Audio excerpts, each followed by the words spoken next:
When we get married, we get joined forever together with our partners.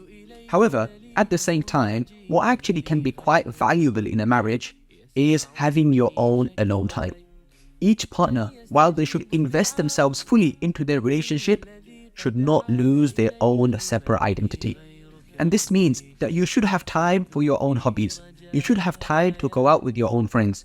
You should keep time to yourself. Why? So that then when you are with your partner, you value that time even more. Sometimes when we're constantly in each other's faces, we start to lose value and respect for one another.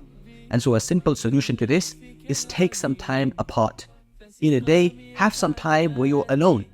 And this is especially for men nowadays working from home, where they are constantly with their partner all the time, and so they start quarreling over the smallest things and they start to lose value for their partners. So make sure that while you invest yourself fully into your marriage, don't lose yourself. Maintain your separate identity so that when you're with your partner, you will value each other even more.